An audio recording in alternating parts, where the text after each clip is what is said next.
This is Modern Persian Food, a culinary podcast for today's food enthusiast. We talk about classic Persian flavors, modern recipes, and embracing culture and identity through food. I'm Bita. And I'm also Bita. Welcome to our show.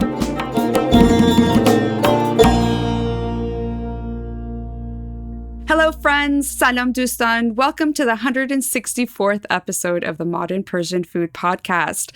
Today we're getting ready for Nowruz, Persian New Year, celebrated on the first day of spring. And we're delighted to have a special guest on the show with us, Fariba Nafissi, pastry chef and founder of ZoZo Baking in Southern California, to chat about shirini and sweets on the Haft Seen, on the New Year's table spread, or Sofreh as we call it, and to teach us how to make a Persian cookie from her hometown of Kerman. Fariba Jun is a pastry chef and baking instructor, creating beautiful pastries and products that showcase Iranian baking methods with a modern view of Persian heritage. Fariba Jun, thank you so much for joining us. Welcome to the show. Thank you, guys. Hi, everybody. And thank you guys for having me. It's an honor to be here. Yay, thank you. And as always, we're joined with my lovely co-host, Beata Jun. Hi, Beata Jun. Hey, ladies. Hi, welcome to the show. We're anxious to get into the sweets and also talk about Nowruz. But before we get into talking specifically about shirini and Nowruz, just wanted to call out that we have so much great content. It's hard to believe that we've been putting out content for 3.5 years now.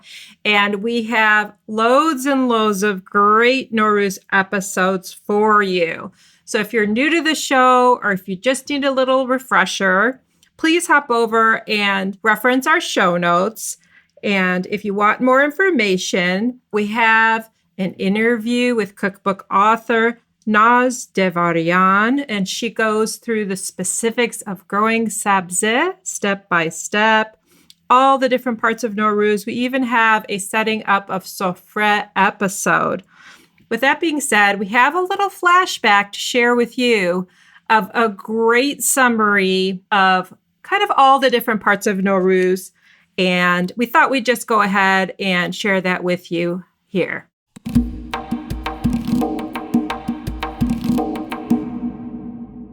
Nowruz, the Persian New Year, is celebrated for 13 days. Starts from the very moment of the Spring Equinox and continues celebration and paying respects to elders for 13 days. So before Nowruz, what people do is really just get ready for New Year's. And so they do a form of spring cleaning their homes and taking care of themselves and getting ready to embrace the change of the season and all of the good things that are coming with the rebirth of the season and also the energy and spirit of the new year coming. One tradition that takes place is something called Charshambeh Soori, and it happens on the eve of the last Wednesday of the year.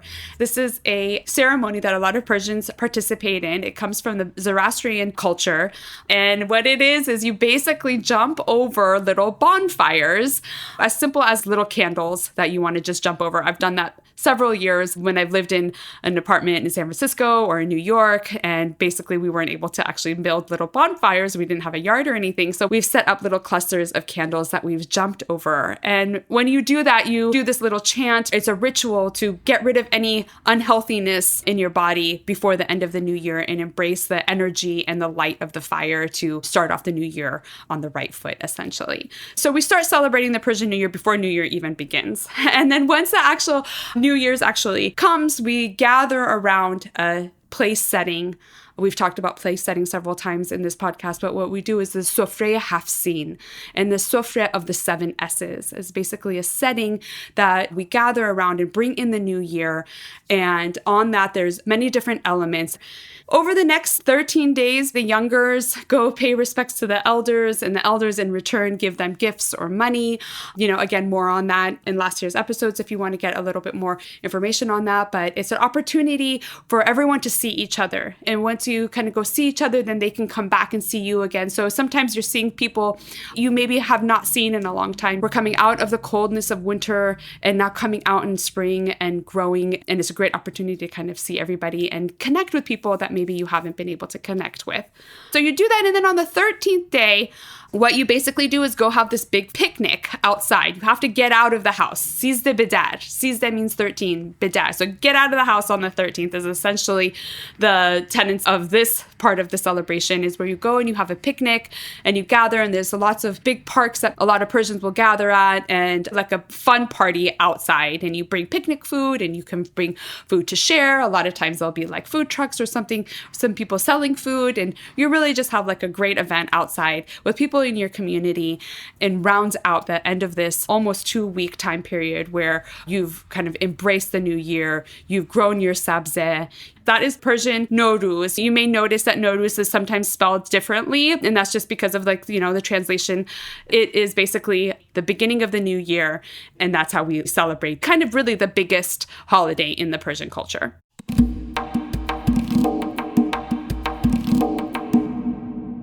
That was a great summary there, Beata June. And now that we're all three together here, I'd love to hear from you, Fariba June.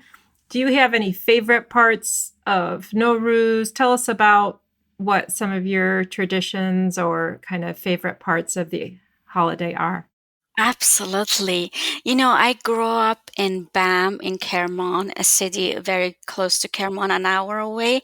And Bam has been known for its citrus fruits. And right around Norouz, all these trees have blossoms of orange blossom and grapefruit blossoms and lemons, and you cannot imagine. It's such a magical time that the whole city is filled with this aroma of orange blossom, and it gives you a sense of renewal and restart and refresh. And I think even I was a child growing up there, but I think that more than new shoes and new clothes, that was part of the whole package, and that what made Nowruz so beautiful for me. But it was the nature, and to be with nature, and the smell of orange blossom is one thing that stuck to my mind since I was a little girl. And now that I'm here in California, I have like 2 orange trees in my garden that I planted just to get the exact what Nowruz is just so amazing. But to have that orange blossom smell in your house is just wonderful. So that, I would say, that's the most cherished moment that I have from my Nowruz in Iran. I love that. I love that you have that memory and that you've also been able to bring that back. And that's something that really just kind of like captures the spirit of the start of a new year in the springtime. And it touches all of your senses. It's something beautiful that you see. It's something so aromatic that you're smelling. And then there's also, the symbolism of having the flowers on the Sofreh, and kind of, that it's better days are ahead. Yeah, that's lovely. Absolutely. Yeah.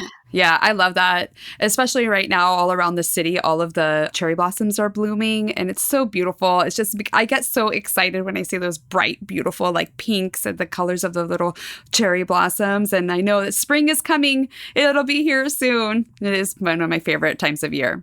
Yeah, me too. It is. It's mine too. Absolutely. I just love it.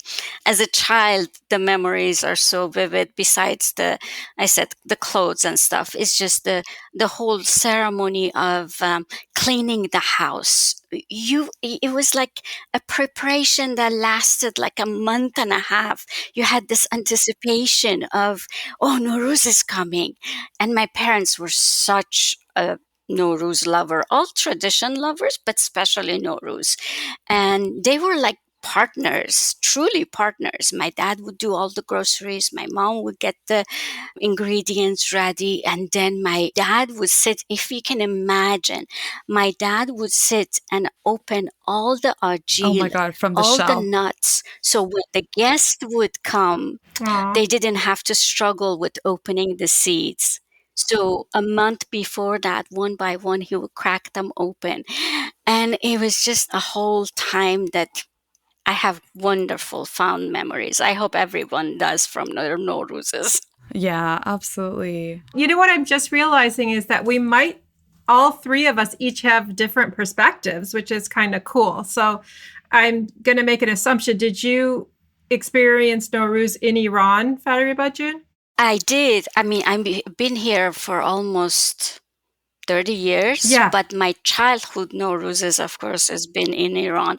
And I haven't been spending any Nowruz with my family I had one Nowruz in the 30 years that I was in Iran, Oh, and the okay. rest I've been away. But you're so right. That's so true. We all have different experiences of Nowruz. And so Bita June has been in California, born in the US, and experiencing Nowruz in an area where there's a prevalence of Iranians in the community. And I have to say, maybe a little bit easier access to be able to do so, maybe more relatives. I'm not sure. But for me, growing up in the Midwest, and for me, it was pre-revolution, and I'm old. So in 1970, we kind of had to put together our own rituals. And so we had some family, not a lot. There was a little bit of a community, but not a lot. So I guess I'm just saying all of this because Wow. not everybody is as fortunate as we are. Fariba, June, and I are in Southern California. And this is kind of like the second biggest place to be celebrating Nowruz. It's kind of the mecca of the Persian communities. But if you're a listener and you're in a remote spot, or maybe you don't have family or, any connection, you can do it in whatever way that is accessible to you, even big or small. And we appreciate so much that you're listening and wanting to learn and trying to embrace this. Yeah, for sure. And you can set up a little Haft Seen table. I referenced that we've had different variations of Haft Seen, small Haft Seens, large Haft Seens. So you can really customize it to however way you want. But one thing to definitely include on your Haft Seen are shirini, or sweets. And Fariba, you make such beautiful little cookies and pastries. They're just so beautiful. Oh, it's thank like, when I got married, I wish that you were creating these and selling these when I got married, because it's so beautiful to have a beautiful display of your cookies, like on a wedding table, like on the Sofreh Haft, overflowing with like these beautifully decorated and such lovely colors, and the aesthetic is really nice. So if we can bring some of that to our Haft Seen table, even better. So could you take a few minutes to just tell us why Persian cookies and little shirini are so unique? We'd love to kind of deep dive into the role that they play on the Haft Seen table. They do. And you mentioned it so perfectly. And you said that it's at the wedding too. So, it doesn't matter what ceremony we're celebrating. I know we're getting to know Nowruz and stuff, but really it doesn't matter what celebration we have, whether it's engagement, whether it's a wedding, whether it's even funeral. Sweets have played a huge role in our culture and in how we offer them. And in Farsi we say shirin kam bashid, ya dahanatun ro shirin konid. That means we equally valuing sweets with happiness. We think that if we offer you sweets, we offering you we offer you the joy, and we wish you further joy in your life. Oh, I love that. You're right. Yeah, the symbolism of like sharing that. So like even when you like buy some like a big purchase, if you buy like a new car, or you have something happy happen in your life, you're supposed to give shirini. You give shirini, the sweetness, to the other people to enjoy it. So I get it now. That really kind of drives that point home, that you're sharing the sweetness of it with everybody. Exactly. Yeah. And then your reference, both of you, to the weddings reminds me of our wedding 26 years ago. We tried to incorporate Persian culture and traditions with the Western. And so we had our bridesmaids grinding the sugar cubes to rain sweetness down upon us. And so, yeah, the direct symbolism is really beautiful. And the honey, right? And the honey. Absolutely. The first thing, and so is with Nowruz, the first thing you try, it's a piece of sweet. We wish everyone to sweeten their mouth, دهنشون رو شیرین کنن, hope for a bright, sweet new year. And I think the role of, back to your question, Bita John, about the role of Iranian pastries, I think it's what makes Iranian cookies or sweets unique is the fact that we use a lot of natural and exotic flavors. We are, I think Iranian pastry, I can tell for sure, because I study a lot. I love to learn from all different cultures and see how they make their sweets and stuff. And I see there is a wholesomeness to our sweets. We grow sabzeh. We all grow sabzeh, but in Kerman, in parts of Iran, we grow sabzeh and we use that sprouted wheat that we grow, and we dry it and we let it and we make samanu from that. It's the sprouted wheat that we make samanu from. For our new or English-speaking listeners, samanu is one of the items on the sofreh. And yes, some people do make it from scratch. It sounds like maybe you do. I do. Yeah. And I grew up watching my mom do it for years and years. It's been, to me, it's such a holistic almost feeling to it. You grow something, you make it into a pudding. And that goes with a lot of our sweets. I mean, kolompe that we make. And it also shows the diverse culinary culture that we have in Iran. The North pot cook bakes different stuff that we do in the south by deserts of Iran, where dates are growing and there a bounty of them. And so we use dates to sweeten our kolompe, and we don't use any artificial, or we use saffron to infuse the dough with saffron. And those are, I think, very unique to our culture. Yeah, I love it. And sometimes with only a few ingredients, you get such a delicious and special little cookie that, 3 or 4 ingredients and a lot of nuts are used in the cooking. And I love how you incorporate the dates and like the kulumpe and other treats. And Bam is like the headquarter of khorma, of dates, isn't it not? There's a lot of an abundance of them there. Yes. Yeah, I love that. And they're so small and little too, the little cookies, which is fun because you can try a whole variety of them. It's not like one big fat chocolate chip cookie, which, believe me, I love that too. But the Persian ones are so delicate and thoughtful. Really, it feels like there's a lot of thought put into it. Exactly. And I think what is also so unique that you mentioned chocolate chip cookies being a large cookie, or they can be small or large, but our cookies are always served in a smaller portion. And I think that has to do with tea is hot, right? We're going to bite into a sweet. A bite-sized sweet goes perfect with a cup of tea.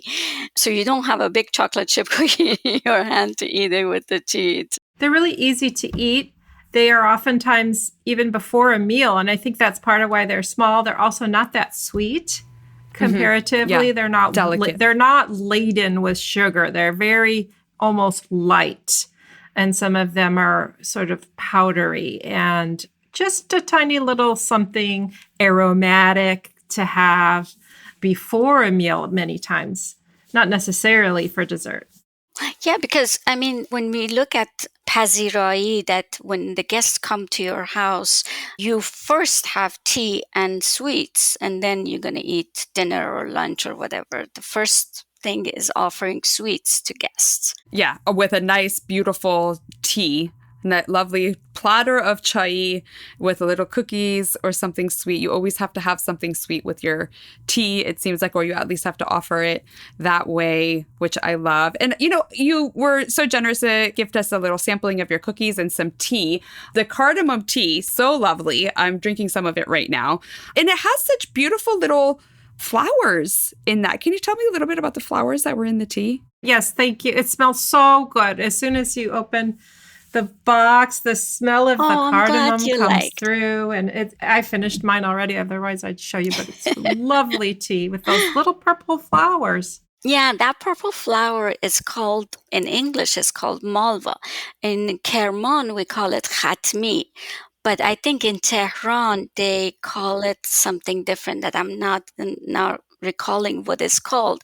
But malva is khatmi. It's a flower, purple flower that it's handpicked in the mountains of Kerman. And it has, we have to do a whole different episode on that one and all the herbal tea that we have. Because seriously, when you get to that field, it's just so much information and so vast that it's just beyond this conversation about Nowruz. But Malva, we have this thing called cold and hot food. We believe that some foods are hot, some foods are cold. Garmi o sardi. Garmi o sardi. And Malva, it's cold in nature. So when you're sick, we put a little bit handful of malva in a cup of water, and the whole thing turns purple like magic in just few seconds. Wow. And strain it, get the leaves out, and you drink that. And cold, it's the best remedy for any fever and cold. And it's so funny. I was talking to my mom the other day, and my mom has high blood pressure. And her doctor recommended to drink a glass of khatmi in the morning. Oh. And it has helped. Oh my gosh. It's just so amazing that a natural flower can add so much to your life without, going and spending a whole bunch on medicines. And anyway. Yeah, I love it. I love how there's like that balance there, and have that in the tea, and you're having a bunch of sweets. So it kind of balances out a little bit of the effects of too much sugar or dates or whatever it may be. Mm-hmm. That's exactly why I decided to add malva to that tea. We're hoping that you have a recipe or something to teach us for our listeners, maybe a little cookie or a sweet. And also tell us, how did you even learn to bake? What got you into baking? What got me to baking was like my first memory of, I remember this scene that I walked into my grandma's kitchen. And kitchens back then, it was called matbach. It was a kitchen that was always outside of the house. The kitchen was not in the house where the rooms were. It was outside because the smell of food and stuff. So many onions being fried. That's actually the first time I've ever heard of that. Yeah, that's how in the architect of Iranian old homes, kitchen is always outside. Kitchen is not in the house because, maybe people had maids and they were working in the kitchen outside. Yeah. Or even like the coals or like gas or maybe that they were using, maybe they didn't want that in the house where people were living. Mm-hmm. They didn't want that in the house as well. Yeah. So the kitchen, my grandma's kitchen was outside, and I walked in and I remember this vivid scene of my mom, my grandma, and her friends, their friends. They were making this sprouted sohan. In Farsi, we say sohan, but in English it's like sprouted briddles. So they were making briddles, and they had this specific one is made from sprouted wheat, and they get the juice of that wheat and they mix it with honey and they make this briddle. And they had a big giant pots, and they were going at it, making this briddle. One person was rolling it out, one person was doing, and the sound of the laughter. And I think it was always, to me, baking was associated with happiness, with good times. When the women, they would bake, and then the men would come and eat, and they would get happy, and they would talk about food and stuff. It's just, I always felt that baking is bringing people joy, and I love nothing but bringing people joy in their life. I love that. I love how you have these really special memories. I love that. And thank you for painting that picture for us. Absolutely. I didn't really grow around with like grandparents around or like an extended Persian community. So hearing that stuff, it just like, it makes me feel very warm inside, and I really appreciate that. So without further ado, tell us about this cookie from Kerman, from where you're from. Tell us about it. So the cookie is called Nane-Par. Nane-Par, it's been in our family, they've been making it. And I think the women in Kerman, they've been making it for generations. And why it's called Nane-Par is because they would decorate the cookies after they would make the dough and they would roll it out. They would decorate the cookies with feather. Par in Farsi means feather.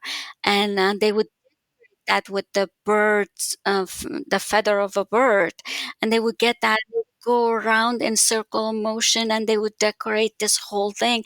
And that's why it's been called Nane-Par. And very basic recipe of eggs and flour, and I'd be happy to share the recipe with your audience. And it's really easy to make, and it's fun to bake it for Nowruz. It has an aroma of cardamom in it. You can add flavor or scent that you want. It generally, old traditionally, it's been made with cardamom, and it's so easy to make. It comes together in a few seconds with this KitchenAid machines that we have these days. It's so easy to make, and it's lovely to have it for Nowruz. And it's fun to decorate with a feather. You appreciate what we have today compared to the times past.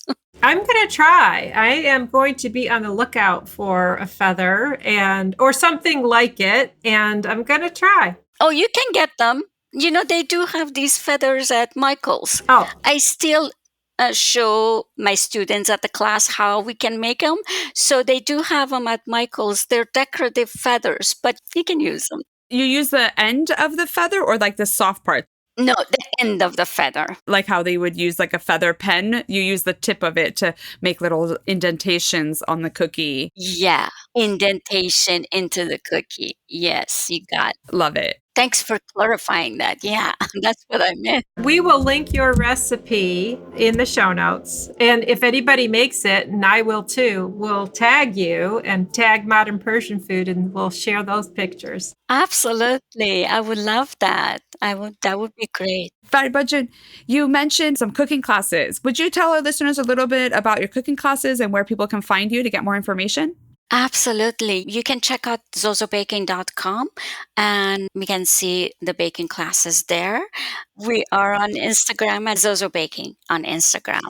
Okay, great. Yes, we'll link to all of that. And again, thank you so much for taking the time to chat with us today. It's Nowruz. It's a great time to have these conversations and explore our culture, and especially for people who don't necessarily have a big community around them. We hope that we can be a good resource and bring light these awesome traditions that we have in our culture. Thank you, guys. Thank you, sir, for all you guys do. You two are amazing. And thank you for what you do for Iranian communities. I appreciate it very much. And I'm so honored to be here today with you guys. Oh, thank you so much, Fariba. That's really good to hear. It was lovely to have a new perspective on sweets. And I think we'll all think about you and your stories as we're enjoying the sweets of the new year. Thank you so much, you guys. Until next time, and Eid Shoma Mubarak. Eidetun Mubarak. Merci. Okay, until next time. Bye-bye. Bye. Bye. You've been listening to the Modern Persian Food Podcast with Beata and Bita. Thanks for spending time with us. If you've enjoyed what you heard today, consider telling a friend or giving us a good rating. You can subscribe to our show for free on your favorite podcasting app, or find us online at modernpersianfood.com or on Instagram for the recipes and information we talked about today. We'd love to hear your thoughts, and see you next time.